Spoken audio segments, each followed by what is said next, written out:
At 76, will you have made it to the North Pole? Hello and welcome to the Relax, It's Retirement podcast with your host, Josh Leonard, where we talk about transitioning into retirement with intent. I'm Wendy McConnell. Hi, Josh. How are you? Great. How are you today, Wendy? Oh, I am good. I am good. I see we have a repeat guest. We do. Second time on the podcast is Yana Leonard, my wife, our director of finance, and also my best friend. Hi, Wendy. Hi, Yana. Welcome back. Glad to see you again. Yep. Today we're here to talk a little bit about Women's History Month and, the celebration of women. And, in our household, many times that kicks off with International Women's Day. So, Josh might not show up with flowers for Valentine's Day, but for International Women's Day and during Women's History Month, Josh often comes home with just a bouquet of flowers. And he doesn't say much, but he shows his appreciation at least in different ways. And you're a little outnumbered in the house when it comes to men to women. That's very true. I have two boys, so it's just me and my dog, who I do tell my kids is my favorite child sometimes.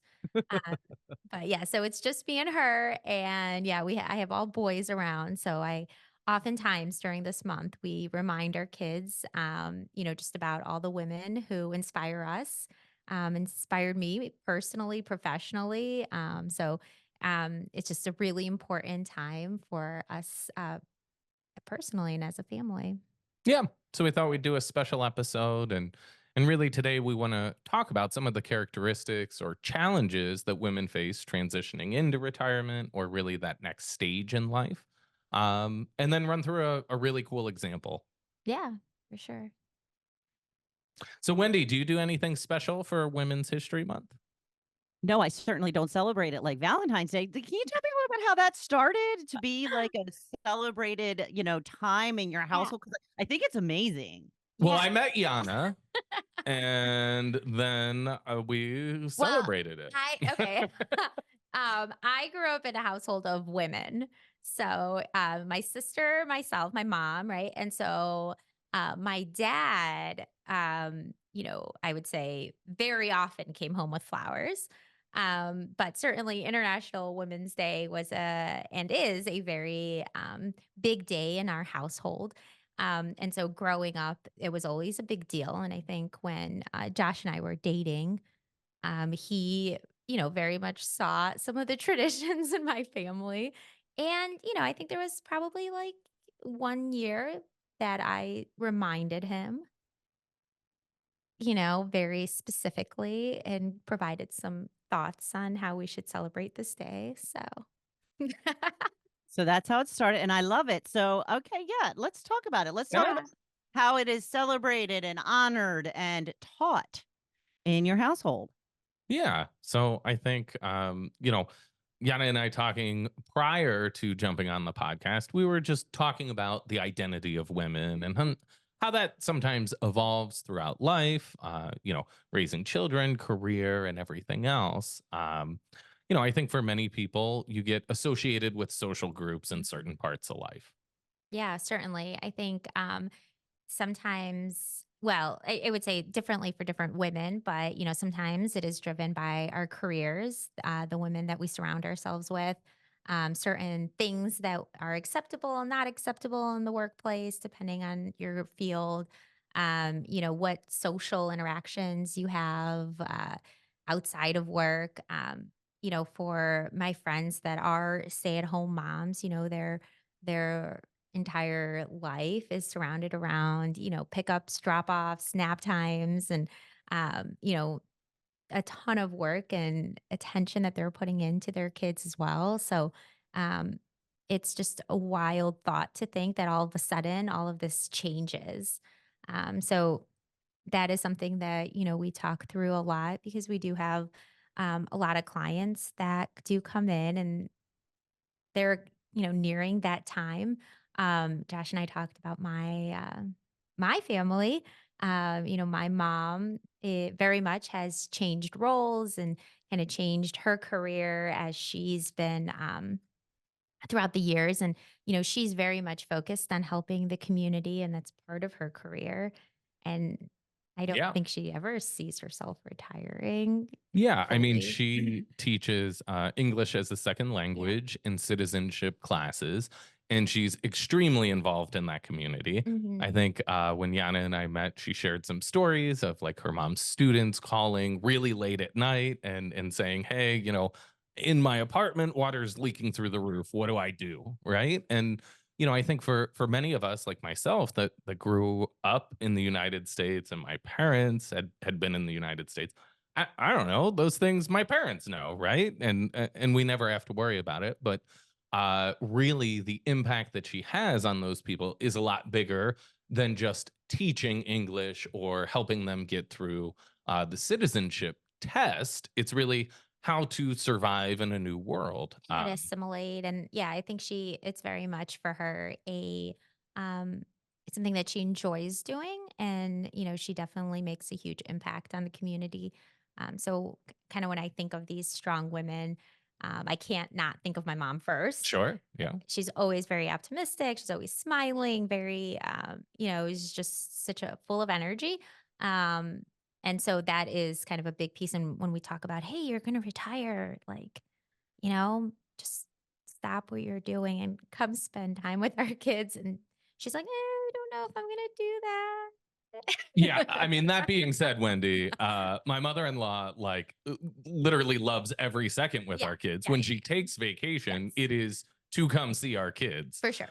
But I think that's it. So much of your identity ties into that occupation and then the community that you build Yeah. around it and the associations, that the idea that that suddenly goes away one day when you flip the off switch is a very troubling thought. And I think for a lot of women we work with, that's it, right? Yeah. Whether it's the kids going to school or career ending, changing, transitioning into Evolving. retirement, Sure.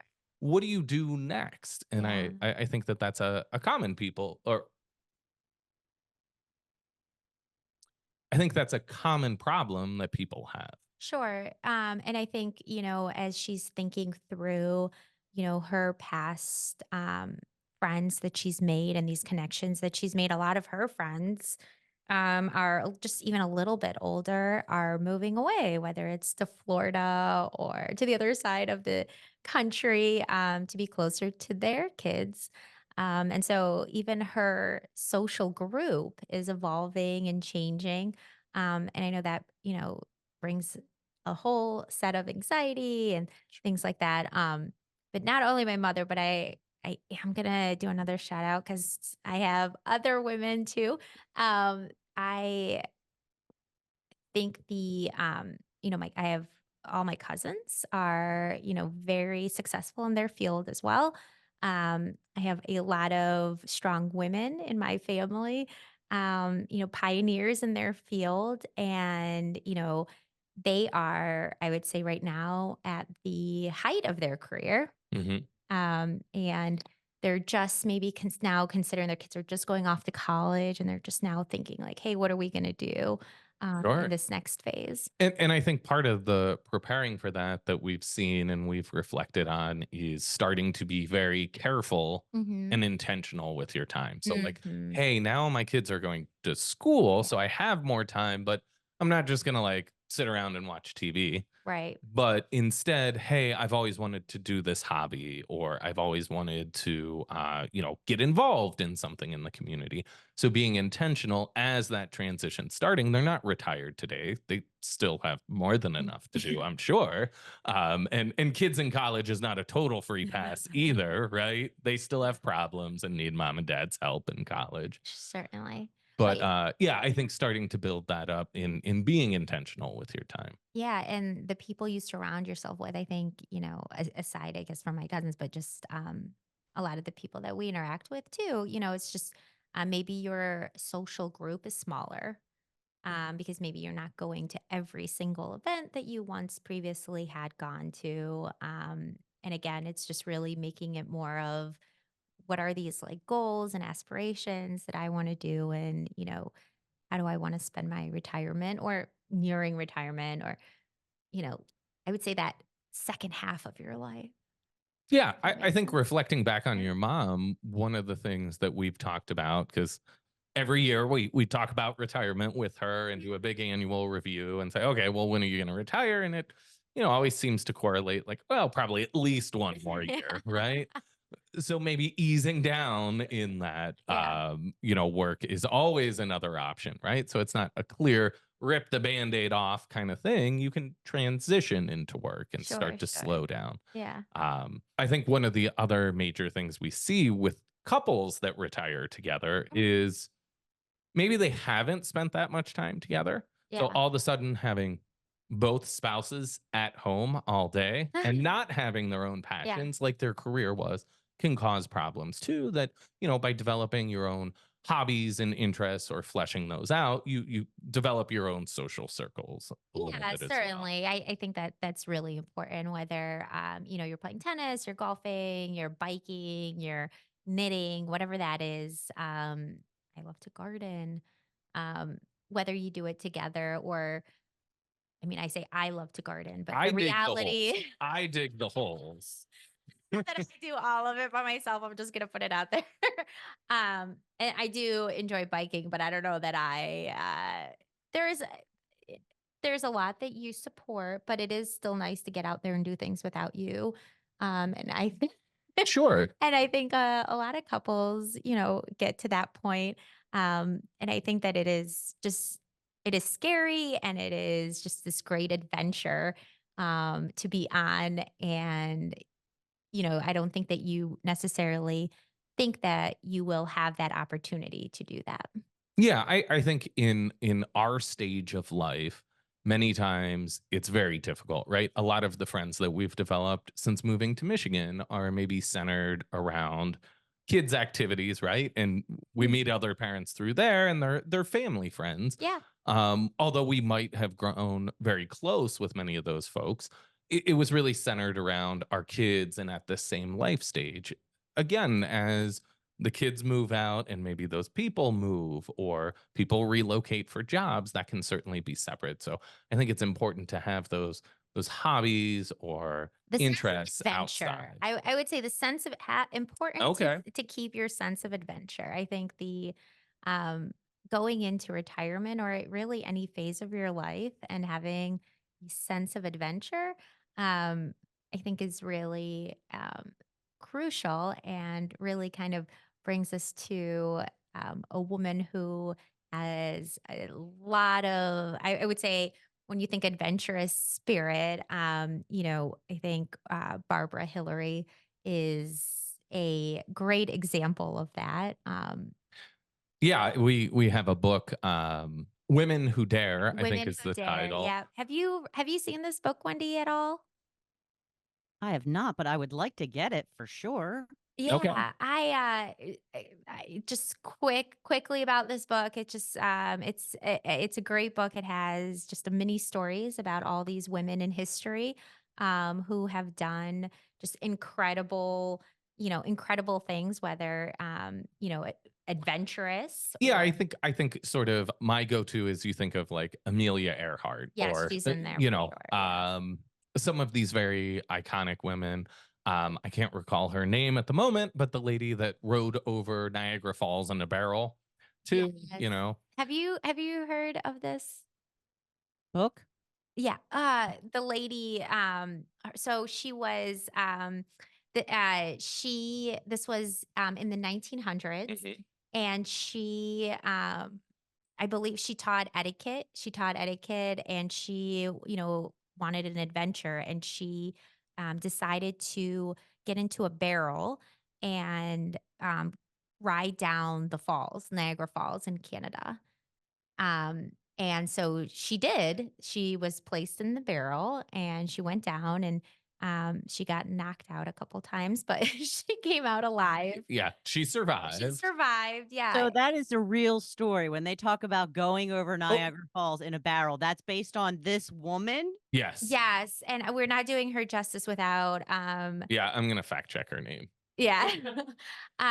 Without her name, but she was absolutely incredible. And so, after she did that, she, actually opened up a stand right near Niagara Falls and, she did that. But for years prior to, she taught etiquette, and it was, when I tell, my kids the story and I think about it, is how funny is that, right? Like your job is etiquette, and then you're like, I want to go down the fall. Like, what an adventure, That's right? right. Yeah. So you can do anything in retirement. But her name was Annie Edison or Edson Taylor. Um, and yeah, it was 1901 that she went over the falls. So It's a big dress and everything fit into a barrel. custom made barrel too. Custom made. Well, and I took the, presumption of looking her up myself. She did this on her 63rd birthday. Right. So I don't know. Yeah. By no means is this financial advice that you should build a custom barrel and go over the waterfalls. But to me, something like etiquette, it's kind of boring, right? No, Compared to not riding over Niagara Falls in a Right. barrel, right? It was So very improper of you to say. I know, I Yeah, know, I I don't know. It's that proper etiquette, but But what an exciting adventure and it's sort the of spirit, the spirit of adventure. I think one of the things that we had talked about too is the growing confidence as you get older Mm-hmm. as a woman. And it's true, I think, of men too, but, in particular of women, building that confidence to maybe take on a big adventure. Sure. Yeah, I think that as I get older, I'm definitely more confident in, how I present myself. And I'm more confident to say, like, no, I don't like wearing, um I'm gonna just put out a fad there, Wendy, so you're gonna laugh, but I don't like parting my hair in the center. I know that it's gonna age me, but it's not a thing that I like. I And don't wear my hair in the center part either. yeah, So, but it's a right on, thing. sister. Right. So, yeah, but I know it's a thing.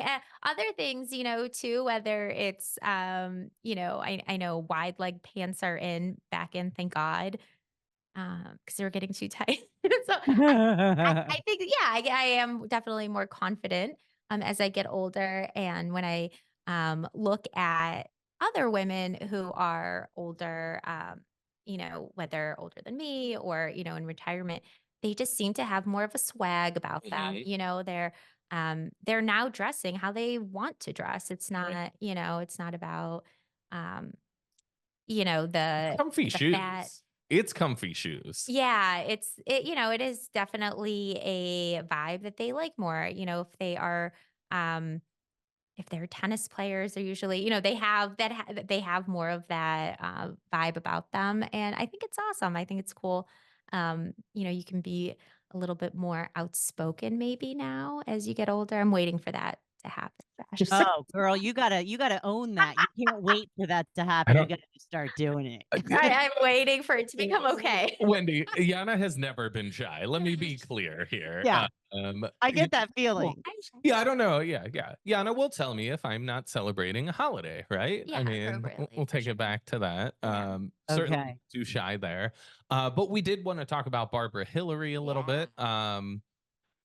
We were reading this book that we had referenced, Women Who Dare, and it's a children's book, but it covers 52 stories, I believe, of women who did daring things or kind of conquered feats. And Yep. And so Barbara was raised by a single mother in Harlem. She loved adventure stories as well, and she really fell in love with the idea of being adventurous. She's well educated. yeah, she had a master's. Yeah. Yeah. Spent a career in the healthcare industry. So like 55 years in healthcare. Had a whole career, had a nonprofit Hmm. as well.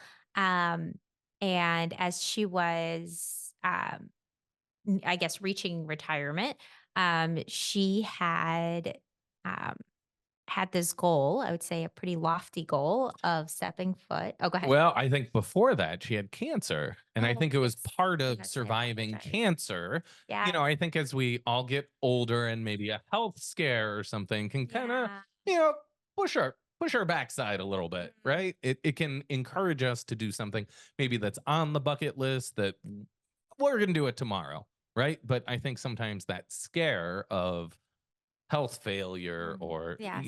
can push things along. So Certainly. Yeah. she set a big goal. Yeah. Yeah. She wanted to do what I think to her was sort of the ultimate adventure, and that was step foot on the North Pole. Which is an incredible, just even being like a younger, Yeah, right, like for right. us At now 20, at it's 20. a Yeah. feat. I can't imagine. And like, what did that involve too? I think. Yeah, so yeah, in this adventure world, right? It's not like you just take the escalator or an Uber and they drop you off there, right? You get dropped from a helicopter. I think the helicopter lands; they don't drop you, but they leave you on an ice floe, and you have to take all your gear with like I think they're like cross country skis, and you drag all this gear behind you to get to the North Pole. So this is like a physical feat too. Oh my goodness. Wendy, do you ski?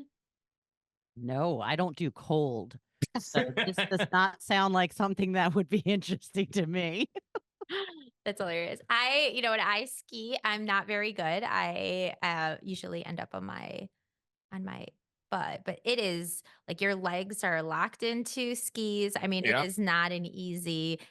I think they make it look very easy when you watch somebody ski and you're like, oh, Yeah, it's easy. Yeah, it's yeah. easy. Yeah. Yeah, there Push, is a lot of push, muscles push. required.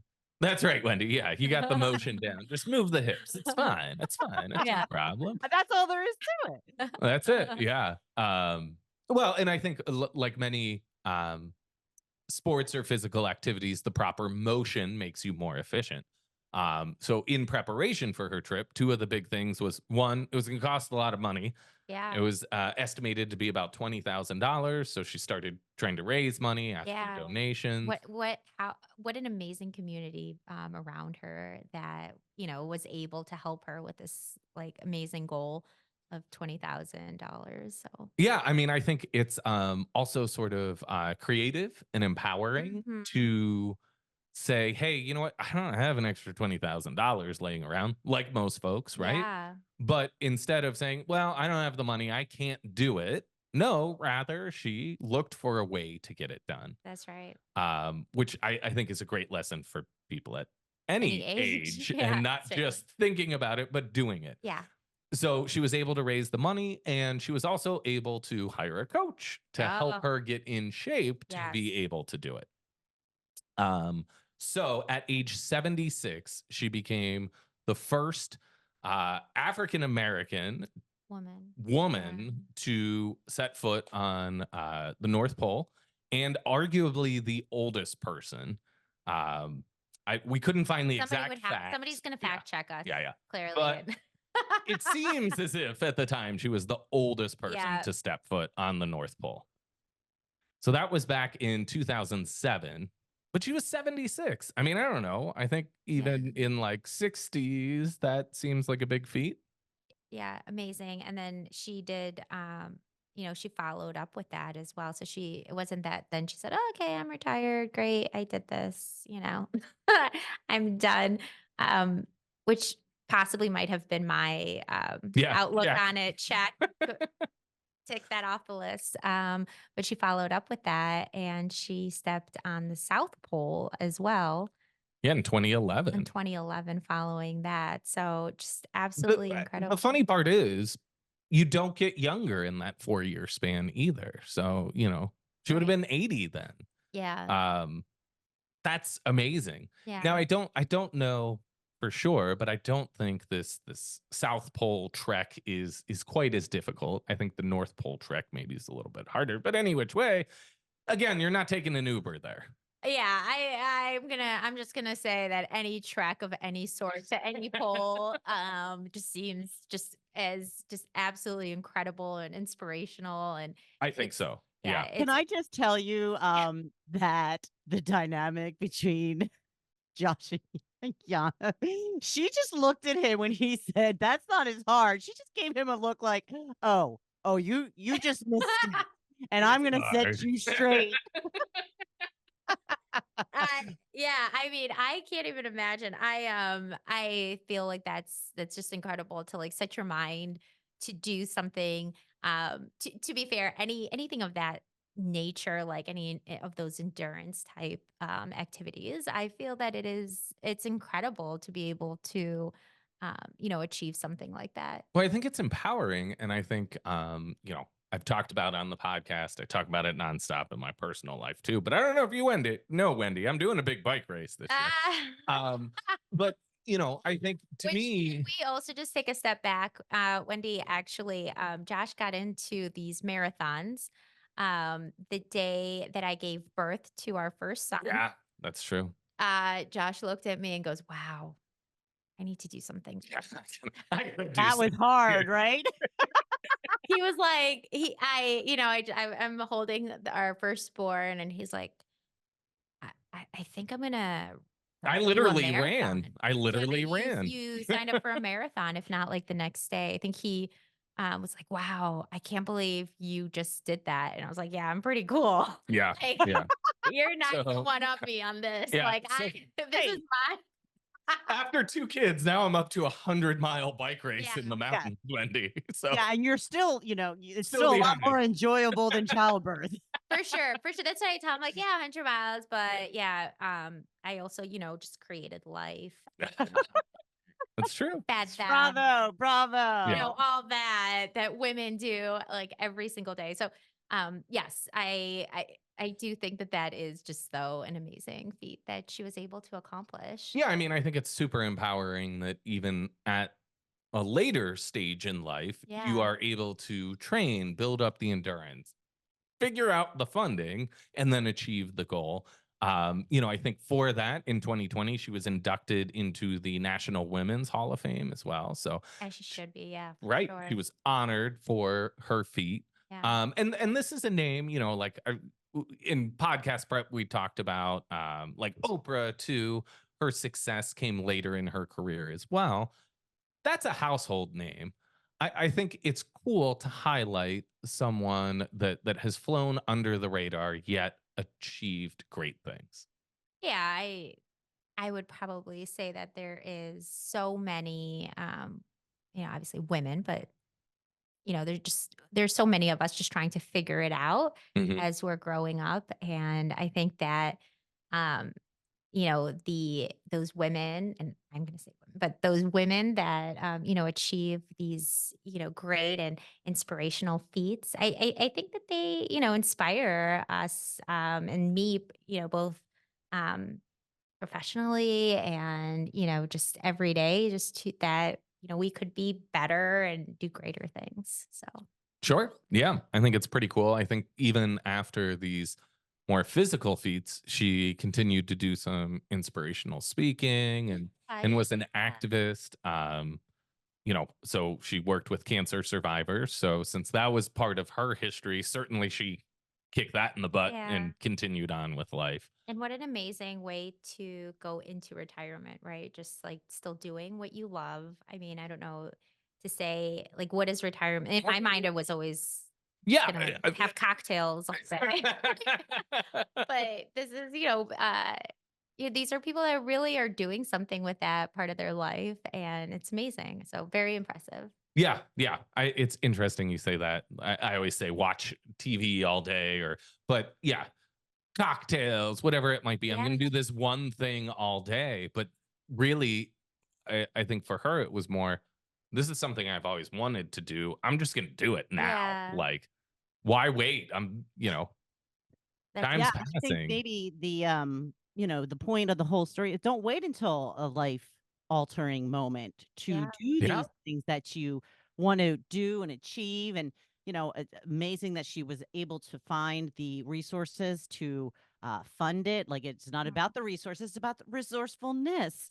But yeah, Mhm. you don't have to wait for something tragic to happen. You can start planning on it now.